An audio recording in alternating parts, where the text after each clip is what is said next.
하고 기도해 보라고 부탁하고 싶습니다. 하나님이 되게 반껏 미소를 주시는 것 같아서 저는 너무 큰 격려가 되고 있습니다. 특별히 제주 가정교회 제자들 환영합니다. 지난주는 제주 가정교회가 따로 독립으로 이렇게 성찬 예배를 진행했다고 들었는데요. 되게 좋았다고 얘기는 들었습니다. 12명이나 예배를 같이 드렸다고 들었는데요. 거기 함께하고 있는 우리 상화 도영수님, 그 다음에 애나 사장님, 또 영실루님, 또 연희자매, 또 재원이 형과 상민 형수님 모두 진심으로 환영하고요. 또 우리 토론토 교회에 있는 귀란이도 아마 예배를 드리는데요. 너무 환영하고 싶습니다. 오늘 성찬에 나눈 부부에 대해서 너무 감사의 표현을 하고 싶습니다. 먼저 우리 김재현 형제는 지난 1월에 제가 휴가를 갈 때, 병가를 갈 때 설교에 대해서 큰 제가 부탁을 하지 않는데 본인이 먼저 우리 싱글 예배 담당할 때 설교를 하신다고 했는데 믿음, 소망, 사랑이라는 포인트로 정말 아름다운 설교를 해주셔서 저한테 너무 감동이 되었고요. 또 우리 배진영 자매는 계속 주일학교를 좀 섬기고 있는데 정말 아이들에 대한 마음이 되게 아름답고 놀랍습니다.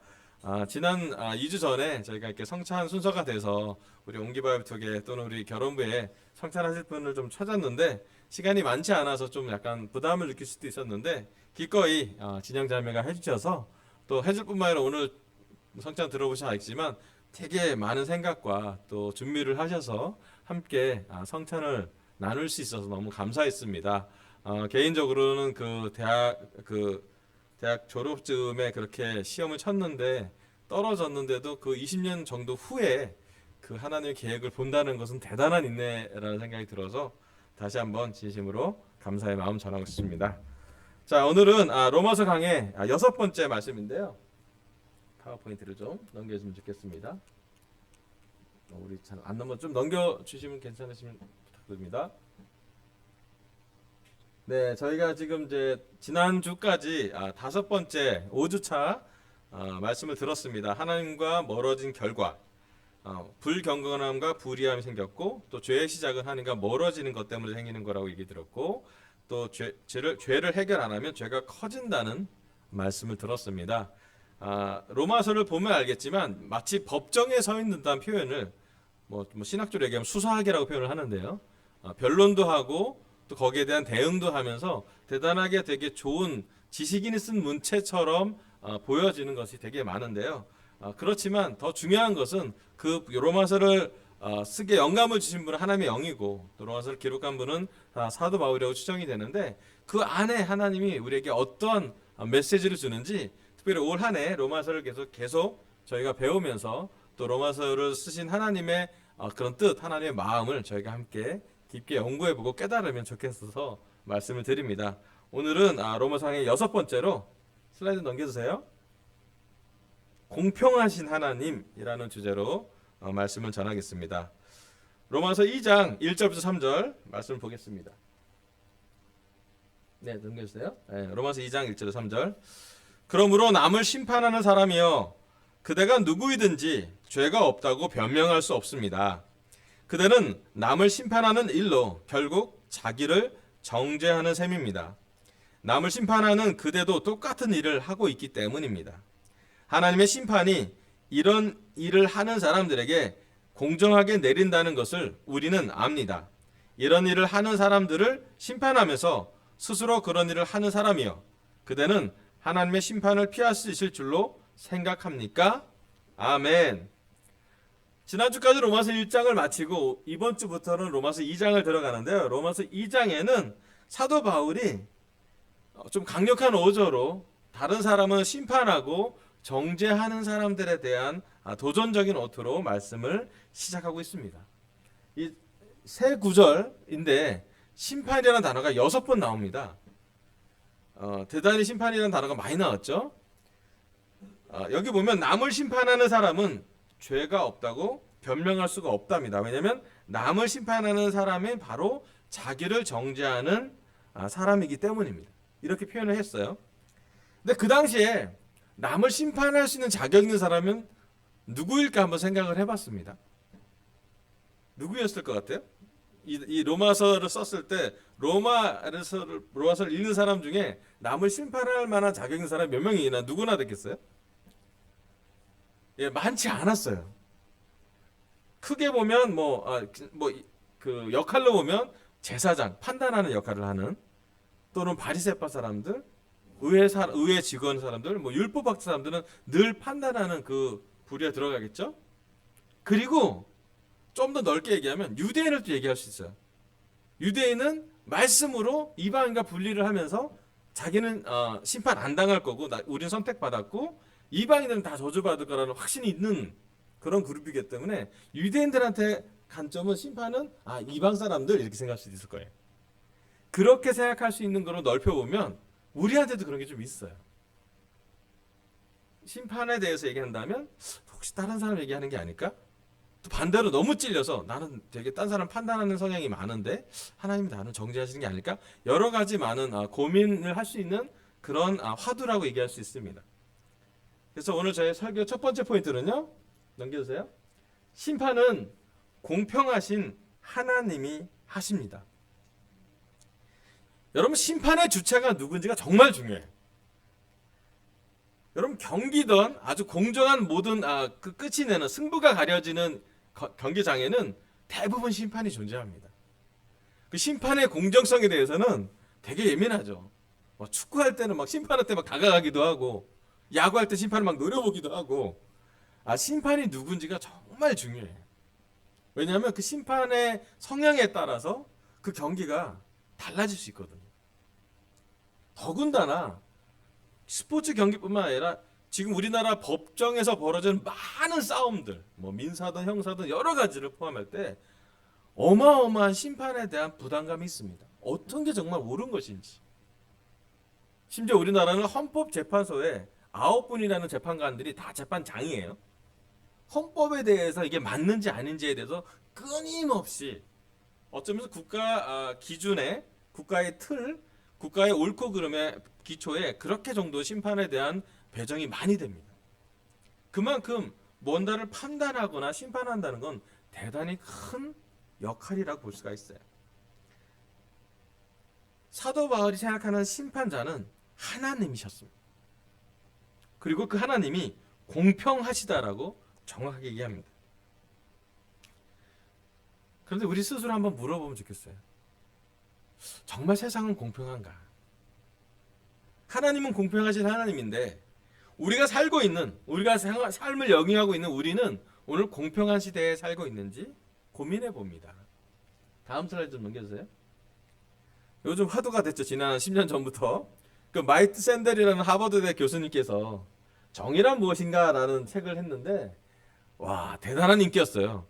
얼마나 인기였냐면요, 전 세계에 한 100만 부 팔렸어요. 베스트셀러예요. 그런데 한국에 200만 부가 팔렸어요.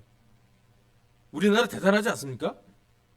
전 세계 판매 수보다 우리나라에서 판매한 게 2배 더 많아요. 그러니 이 교수님 오셔서 우리한테 초청 강연 많이 하셨잖아요. 이분이 끊임없이 얘기합니다. 정의가 무엇인가? 우리가 생각하는 정의와 객관적인 정의는 차이가 난다고 얘기합니다. 부가 있는 사람, 부유한 사람의 정의와 가난한 사람의 정의가 다르다고 생각해요. 그래서 상대적으로 끊임없이 생각하는 것은 정의롭지 않다라고 생각을 많이 한대요. 실제로 그래요. 그 다음에 좀 한 10년 정도 있다가 공정하다는 착각이라는 책을 또 내셨어요. 오른편에. 예. 이분도 또 그런 얘기를 합니다. 공정하다는 게 뭘까? 옛날부터 노예제도부터 시작해서 노예제도로 끝나서 지금까지 날아오는 공정의 연결성으로 우리는 세금이라고 얘기하는데, 부의 재분배, 요즘 우리 정부의 화두잖아요. 공평한 세상, 적폐청산 뭐 이렇게 많이 생각하잖아요. 근데 실제로 내가 생각하는 공평이 착각일 수 있다라는 거예요. 내가 생각하는 공정하다는 것이 쉽지 않다라는 개념이에요. 사람마다 관점이 다르고요. 또 어느 층에, 어느 이익단체에, 어느 집단에 들어가면 보통 사람 평균적으로 느끼는 공평이랑은 좀 다른 기준이 적용될 때도 많이 있다고 보여요. 특히 더 여유 있고 더 지배계층의 공평과 피지배계층, 좀 가난하거나 없는 사람의 공평이 좀 다른 잣대로 있는 것이 착각으로 많이 보여진대요.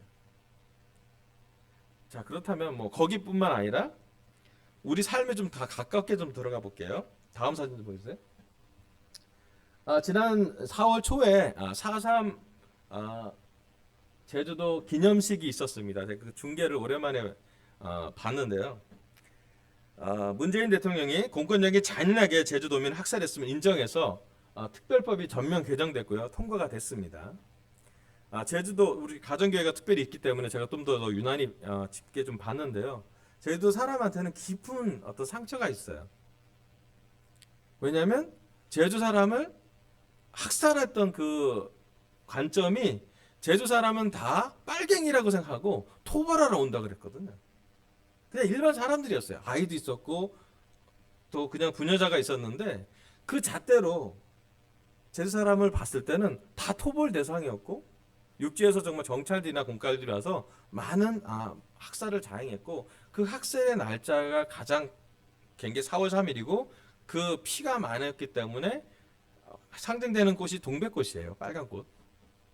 동백꽃이 한짝 피었어요. 그래서 제주 사람들한테는 깊은 어떤 상처가 있어요. 마치 광주 사람에게 상처가 있듯이 공평하지 않은 공권력. 공권력은 공평해야 되잖아요. 그런 것들이 우리 삶에 더 많이 있습니다. 그래서 사실은 이 세상을 살다 보면 과연 정의가 있을까? 과연 공평하게 우리가 살고 있나? 최근에 뭐 부동산의 LH 사건을 보면 그것도 공평하지 않은 거잖아요. 더 많은 정보, 더 많은 위치에 더 많은 이권을 가져가는 것을 보여지고 그게 정말 LH만의 문제일까? 더 많은 공권력이 더 많은 일이 있지 않을까라고 사람들은 생각하고요. 실제로 20대, 30대는 그래서 이번에 서울시장 선거에 여러 가지 의견을 피력하기도 합니다. 건강하지 않은 사회의 모습을 보이기도 합니다. 자, 그 사회의 모습이요. 저희 교회 안의 모습은 어떨까요? 오늘 공평 또는 심판에 대한 판단에 대한 여러 가지 생각들이 교회 안에 존재합니다. 첫 번째는 우리 교회는 공평해야지라고 생각해요. 왜냐하면 공평하지 하나님이 인도하시는 곳이기 때문에. 근데 또 그렇게 생각을 하지만 실제로 보면 죄인들의 모임이 또 교회거든요. 그래서 많이 우리는 이렇게 생각해요. 교회가 왜 이래? 그래서 생각이 좀 혼란스러울 때가 있어요. 완전히 공평한 공평한 조직이 교회라고 생각하지만 실제로 그건 이상에 가깝고 교회 안에서 여러 가지 많은 다른 분들이 다양한 사람들이 또 다양한 죄인들이 다양한 죄성으로 모인 모임이라고 볼 수가 있죠. 두 번째, 목사님은 공평해야지 라고 생각하는 분도 있어요. 맞아요. 가능하면 목사가 공평하게 공정하게 교회를 잘 인도하는 게 중요해요. 저도 그 생각을 해요. 그런데 그 공평이라는 기준이 또 다르다니까요. 사람마다. 당연히 목사는 이래야지 생각하는 사람이 있고 어떤 분은 제가 목사로 다가가면 형제인데 왜 그러세요 그래요. 어떤 때 형제로 다가가잖아. 목사님 채통이 좀 이게 어디다 내가 예. 어떨 땐 난 형으로 불러 형으로 다가가면 좋아요. 어떤 사람 꼭 목사님이라고 해주세요. 이게 아주 작게 얘기하면 기대가 다 달라요. 네. 그래서 여러분을 잘 알아가는 게 저한테는 또 저한테도 중요한 얘기겠죠. 어떤 사람은 말씀을 너무 잘 가르치는 사람이 있고 어떤 분은 말씀도 중요하지만 개인적인 삶에 들어와 달라는 사람도 있고요. 어떤 사람은 죄를 얘기하지 않고 고백하는 사람이 있고 어떤 사람은 잘 물어봐야 그것도 한참 기다려봐야 죄를 얘기하시는 분들이 계시고요. 여러분들이 계속 괜찮아요. 하지만 목사에 대한 기대가 있는 건 사실이지요. 자, 더 가깝게는 우리 교회 안에도 여러 가지 생각이 존재합니다. 우리 결혼부 자매님들 남편이면 이 정도 해줘야 되지 않나요? 가정 예배를 인도할 수 있어야 되고요. 아내를 사랑하고요. 아이를 잘 양육해야죠. 그 옆집 남편이 그래요. 여러분 남편은 안 그렇습니다. 엄친아가 있듯이 이상이 하나 있어요. 우리 교회 안에. 옆집 남편이 그래. 옆 와이프도 인도자가 그래요. 우리는 잘 안 그러자. 이렇게 생각할 수 있어요. 현숙한 아내라면 아내한테 항상 약간 우리 교회 안에 큰 율법 하나 있잖아요. 현숙한 아내. 그 아내 슈퍼우먼이에요. 아침 일찍 일어나서 밥을 차려놓고 일하러 나갔다 와서 또 갔다 와서 집안들 잘 돌보고 마음은 온유하지만 삶은 강직해요. 슈퍼우먼이에요. 성경에 참 이상적인 구절이긴 한데 있어요. 뿐만 아니라 교회 안에 이렇게 뭐 싱글들 포함해서 이렇게 생각할 때 있어요. 저 형제는 왜 저러지? 이 자매는 왜 저러지? 우리 스스로의 어떤 생각과 기대, 공평, 정의 있습니다. 모두 다 저는 믿기로는 사랑에서 나오는 말이라고 믿어요. 왜냐하면 남편과 아내가 사랑하기 때문에 기대가 있고요. 기대가 있는 건 나쁜 거 아니에요. 목사님 저를 사랑해주기 때문에 기대하는 것도 저 알아요. 잘 들어야 되고 또 교회가 이렇게 돼야 되지 않느냐라고 얘기할 때 그 방향도 생각해 봐야 될 충분한 동기가 있어요. 괜찮아요. 하지만 오늘 말씀을 통해서 한 가지 정확하게 배워야 될 건 뭐냐면 공평하신 분은 하나님 한 분뿐이라는 것이에요. 성경은 하나님을 찾고 하나님이 인도하시고 하나님의 세상을 만드는 것을 꿈꾸고 있어요. 심지어 우리 교회도 하나님의 법이, 하나님의 말씀이 사실은 세상 법보다 더 중요한 거라고 믿게 됩니다. 네, 세상은 공평으로 가깝게 추구합니다. 맞아요. 그래서 법도 만들고요, 헌법도 만들고요, 형법도 만들고 많은 법을 하고 법관도 세우고 검사도 만들고 변호사도 되고 돈 무지하게 많이 쓰고 있어요. 중요해요. 그만큼 판단은 되게 책임을 따르기 때문이죠. 하지만 아주 단순히 말씀드리면 우리에게 너무 제자들한테 말씀을 믿는 사람한테 너무 중요한 것은 하나님이 공평하다는 확신이세요. 우리의 믿음의 가장 기초 중에 하나는 한 부분은 하나님 우리를 사랑해 주신 거예요. 감성적으로 더 정말 중요해요. 은혜를 내려주셨고 사랑해 준 거. 또 한 부분은요. 하지만 하나님은 공평하셔야 돼요. 그래야지 우리 마음이 안정이 돼요. 왜냐하면 하나님의 큰 성품 중에 완벽한 사랑과 완벽한 정의가 있는 것이 우리 하나님이시기 때문입니다.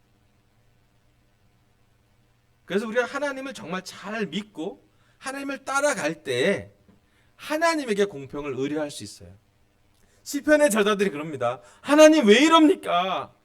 하나님 공평하신 하나님이 이 세상에 내려와서 왜 악인들이 저렇게 잘 사나요? 왜 악인들이 나를 비웃나요? 왜 저한테 이런 고난이 있습니까?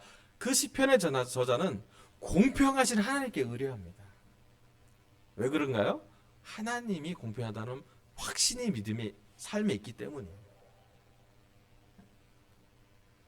그럼 정말 우리가 제일 첫 번째로 공평하신 하나님이라는 말씀의 주제에 심판은 공평하신 하나님이 하신다는 걸 믿으셔야 합니다.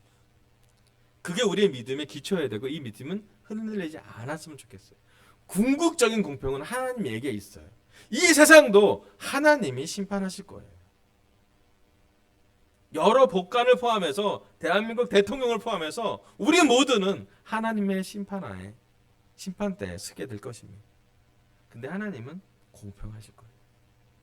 의심하지 않고 공평하신 하나님을 믿기 바라고 그 공평하신 하나님이 우리 앞에 계시니 그 하나님의 공평에 대해서 계속 알아가면 좋겠습니다. 아멘. 네, 두 번째 말씀은 로마서 2장 4절에서 5절입니다. 로마서 2장 4절에서 5절. 아니면 하나님께서 인자하심을 베푸셔서 그대를 인도하여 회개하게 하신다는 것을 알지 못하고 오히려 하나님의 풍성하신 인자하심과 너그러우심과 오래 참으심을 업신여기는 것입니까? 그대는 완고하여 회개할 마음이 없으니 하나님의 공정한 심판이 나타날 진노의 날에 자기가 받을 진노를 스스로 쌓아 올리고 있는 것입니다. 아멘. 여기 4절과 5절에 사도 바울은 하나님은 회개하기까지 이런 성품으로 하나님에게 성품이 있는 것을 표현하고 있습니다. 우리가 회개할 수 있도록 하나님한테 하나는 공평하신데요. 또 하나는 약간 공평 반대의 성품이기도 해요. 그것은 뭐냐면 하나님의 풍성하신 인자하심과 너그러우심과 오래 참으심이 있대요. 이것 때문에 우리가 회개할 수 있다는 거예요. 조금 아니고 인색하신 그게 아니라 풍성하신 세 가지 성품이에요. 하나님이 공정한 심판을 하신대요. 진노의 날에 우리 모두가 각 개인이 하나님의 심판대 위에 쓸 것이에요.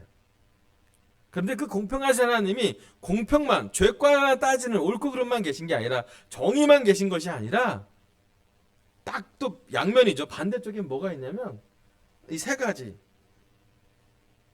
인자하심, 너그러우심, 오래 참으심이 있대요. 자, 오늘 설교 두 번째 포인트는요. 넘겨주세요. 심판 전에 하나님의 성품을 깊게 생각해 봅시다. 성경에 사실 심판보다 더 많은 양, 훨씬 많은 양으로 기록된 말씀의 성품이 뭐냐면 풍성하신 하나님의 인자하심, 너그러우심, 오래 참으심. 이 세 가지 단어는 구약 때 시편 때부터 나와요. 하나님을 표현할 때 인자하신 하나님, 너그러우신 하나님, 오래 참으신 하나님이라고 끊임없이 하나님을 기록했던 사람들은 적어놓습니다. 다음 슬라이드 좀 넘겼어요. 이 성품에 대한 세 가지 단어는 자주 나오기 때문에 한 번 정도는 우리가 봐주면 좋겠어요. 인자하심은 크레이토스라는 헬라어인데요. 온화한, 유쾌한, 친절한, 선한. 그게 하나님이세요. 하나님 성품이세요. 두 번째, 용납하신. forbearance라고 영어로 되어 있는데요. 안오케라고 되어 있고요. 억제, 오래 참음, 관용, 용납. 사실 여기는 너그러우심이라고 표현했는데 우리 새 번역에는요. 근데 사실은 좀 더 가까운 건 용납하시는 거, 받아들여지시는 거에 언어가 더 가까워요. 세 번째는 오래 참음. 마크로티미아라는 이상한 헬라, 제가 잘 모르는 헬라어인데 이게 자포자기적인 인내가 있대요. 그리고 확고부동, 목적에 도달할 때까지 참는 걸 인내라고 표현하는 거예요. 즉 하나님은 오늘도 이 세 가지 성품 때문에 심판 날을 연기하고 계신 거라고 볼 수 있어요. 사도 바울이 이 세상에 오면 그렇게 볼 거예요. 오늘 회개할 기회가 있다고요. 오늘 우리가 하나님의 성품을 알아볼 기회가 있다고요. 오늘 이 설교를 듣는 사람들은 하나님의 정의와 하나님의 심판을 기억하면서 또 한편으로는 하나님의 인자하심과 너그러우심과 오래 참으심을 그것이 풍성한 것을 잘 묵상해 보라고 설교할 거예요. 하나님이 우리에게 심판 날을 명확히 기억하라고 하시지만 그 심판을 준비할 수 있게끔 충분한 기회를 주고 있다는 것이에요. 다음 슬라이드 좀 보여주시기 바랍니다. 이것은 요한복음 12장 47절부터 48절 말씀인데요. 한번 우리 같이 한번 읽어보면 좋겠습니다. 봉독했으면 좋겠어요. 요한복음 12장 47절입니다. 어떤 사람이 시작 어떤 사람이 내 말을 듣고서 그것을 지키지 않는다 하더라도 나는 그를 심판하지 아니한다. 나는 세상을 심판하러 온 것이 아니라 구원하러 왔다. 나를 배척하고 내 말을 받아들이지 않는 사람은 심판하시는 분이 따로 계시다. 내가 말한 바로 이 말이 마지막 날에 그를 심판할 것이다. 아멘.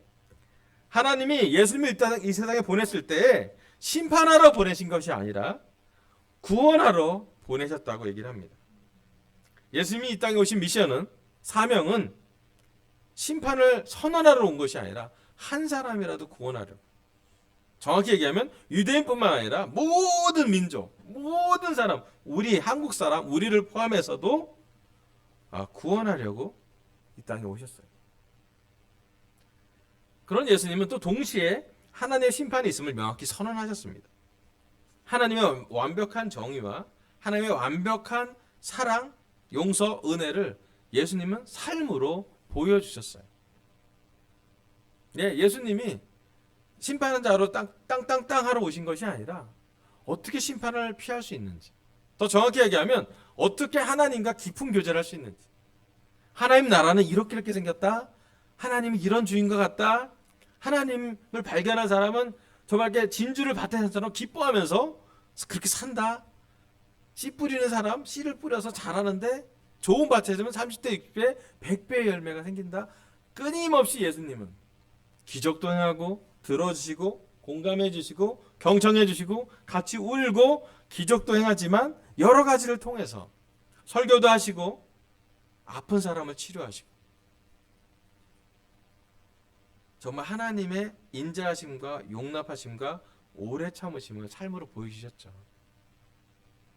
그리고 아까 우리 배진영 자매가 나눴지만 끝끝내 예수님은 십자가에 달리십니다. 우리가 배웠잖아요. 십자가가 바로 완벽한 사랑과 완벽한 정의의 크로스 라인이라고요. 죄를 지은 사람은 처벌했습니다. 대신 희생제물을 썼다라는 거죠. 구약 때부터 하나님은 희생제물을 드리라고 했죠. 너희 죄가 용서받아야 되니까. 근데 신약에서 그게 동물들의 피가 아니라 예수님의 피로, 자신의 친아들의, 하나밖에 없는 아들의 피로 용서해주겠다는 선언을 하십니다. 마치 무지개가 냈을 때 다시는 물로 심판하지 않겠다고 약속하신 것처럼 하나님이 우리에게 계약을 주십니다. 내가 심판할 건데 내 아들 예수를 믿는 사람, 예수님을 주님으로 모시는 사람, 예수님을 주님으로 부르는 사람뿐만 아니라 주님으로 복시고 살고 있는 사람, 심판을 피하게 할 수 있다. 예, 우리가 하나님 앞에 심판대에 쓸 겁니다. 명확히 우리가 있을 거예요. 그런데 그 심판대 옆에는 예수님이 계실 거예요. 하나님 혼자 심판하시는 것이 아니라 하나님, 예수님, 성령님이 함께, 왜냐하면 성령님은 지금도 우리와 함께 있기 때문에 성령님이 끊임없이 신음하면서 우리를 변호해 주신다고 성경에 써 있습니다. 즉 하나님의 오래 참으심과 너그러우심과 인자하심은 오늘 하늘 우리에게도 적용되고 있습니다. 여러분 충분히 하나님의 성품을 묵상하시기를 강력히 권하고 싶어요. 우리가 알고 있는 하나님, 벌 주시는 하나님만 있으신지, 반대로 너무 은혜만 주시는 하나님 있으신지, 아니요, 두 개 다 같이 있어요. 근데 그런 하나님과 교제해 보십시오. 그런 하나님이 보낸 예수님과 닮아가 보십시오. 이 땅에 우리가 꼭 이루어야 될 사명은 물론 모든 민족을 제자로 삼는 사명도 있지만 또 하나의 사명은 우리가 예수님처럼 좀 가까워지는 거예요. 예수님을 닮아가는 거고 예수님처럼 인자하심, 오래 참으신, 너그러우심 우리 삶에 적용하는 거예요. 남편과 아내 관계에 오래 참아야 되죠. 우리 아이들 키울 때 너그러워야 되죠. 네, 우리 형제자매 관계에서 쉽게 용서해야 되죠. 반대로 우리는 때로는 그 반대를 하지 않나요? 오래 참아야 될 때 못 참고 너그러워야 될 때 인색하며 영적인 얘기를 해야 될 때 인간적으로 받아들이진 않나요? 하나님을, 성경에 나온 하나님을 정확히 보고 하나님의 성품을 묵상하기를, 오늘 특별히 회개할 기회가 있는 오늘 묵상하기를 강력히 권하고 싶습니다. 아멘. 네, 세 번째 말씀입니다. 로마서 2장 6절부터 8절입니다. 하나님께서는 각 사람에게 그가 한 대로 갚아 주실 것입니다. 참으면서 선한 일을 하여 영광과 존귀와 물면의 것을 구하는 사람에게는 영원한 생명을 주시고, 이기심에 사로잡혀서 진리를 거스르고 불의를 따르는 사람에게는 진노와 분노를 쏟으실 것입니다. 아멘. 사도 바울은 하나님의 인자하심과 너그러우심과 오래 참으심을 말씀하고 나서 분명히 대응한다고 말씀하십니다. 하나님께서는 각 사람에게 그가 한 대로 갚아주신대요. 공평하신 하나님이라고 분명히 사도 바울은 선언하고 있습니다. 오늘 제 설교 세 번째 포인트는요, 심판자는 내가 아니라 공평하신 하나님이십니다. 마지막 구절로 고린도전서 4장 3절부터 5절을 보겠습니다. 고린도전서 4장 3절부터 5절 제가 읽어볼게요. 내가 여러분에게 심판을 받든지 세상 법정에서 심판을 받든지 나에게는 조금도 문제가 되지 않습니다. 그뿐만 아니라 나도 나 자신을 심판하지 않습니다. 나는 양심에 거리끼는 것이 없습니다. 그러나 이런 일로 내가 의롭게 된 것은 아닙니다. 나를 심판하시는 분은 주님이십니다. 그러므로 여러분은 주님이 오실 때까지는 아무것도 미리 심판하지 마십시오. 주님께서는 어둠 속에 감추인 것들을 환히 나타내시며 마음속의 생각을 드러내실 것입니다. 그때는 사람마다 하나님으로부터 칭찬을 받을 것입니다. 아멘. 고린도전서에서 사도 바울은 사람들한테 받는 심판이 자기한테 문제가 되지 않는다고 말합니다. 형제 자매한테 심판을 받든지, 심지어 세상 법정에서, 왜냐하면 사도 바울이 세상 법정에서 끌려가서 로마까지 갔잖아요. 그래서 로마서 쓸 때도 그것이 염두에 둘 수도 있는 부분이기도 하죠. 체인에 끌려서 가는 로마 황제를 만나는 길이 그 길이었거든요. 선교하러 전도 잘해서 인도자로, 선교자로, 사도로 간 것이 아니라 죄인으로 체인에 짜여서 그렇게 어렵게 황제를 만나는 게 로마 가는 과정이었잖아요. 네. 근데 한 가지 사도 바울한테 있는 확신이 무엇이냐면 나도 나 자신을 심판하지 않는다고요. 저는 참 이 구절이 우리한테 중요하다고 생각해요. 여러분 때로는 우리가 우리 자신을 너무 심판하지 않나요?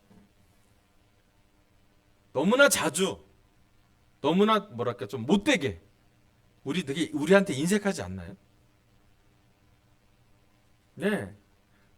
잘 보세요. 사탄은 고소자라 그랬어요. 예수님은 성령님은 변호자라 그랬어요.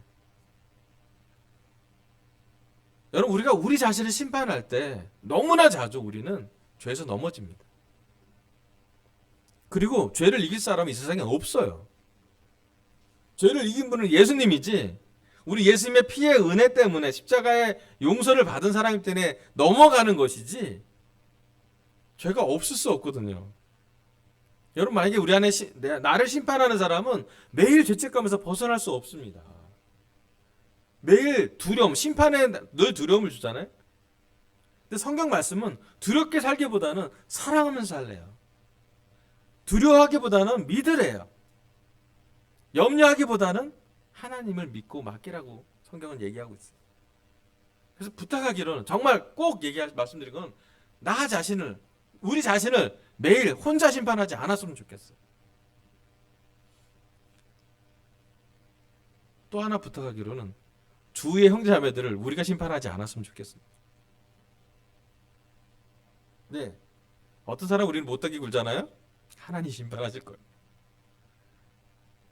어떤 사람 우리에게 상처를 주잖아요. 네, 우리가 복수하지 않아도 돼요. 왜냐하면 하나님이 공평하신 분을 우리가 믿기 때문에. 여러분 이 확신이 얼마나 우리 삶에 중요한지.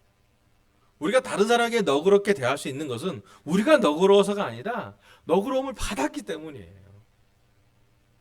만약에 우리가 우리 스스로를 심판하지 않는다면 우리는 하나님의 도구로 사용될 수 있을 거예요. 왜냐하면 하나님에게 심판을 맡길 수 있기 때문이죠. 마지막 이 설교는 이렇게 교훈도 좋지만 질문으로 끝나고 싶어요. 마지막 질문을 좀 보겠어요. 불신자들은 이런 질문을 합니다. 어떻게 사랑이 많으신 하나님께서 누구 하나라도 지옥에 보낼 수 있는지 이런 질문을 해요. 근데 사도 바울의 질문은 이것입니다. 어떻게 공평하신 하나님께서 모두를 지옥으로 보내지 않을 수 있겠느냐? 로마서 2장에 나온 말씀에 근거하면 이 두 가지 질문이 나옵니다. 이 박정수 전사님이 이 두 가지 슬라이드를 보여줬는데 저 되게 감동이었어요.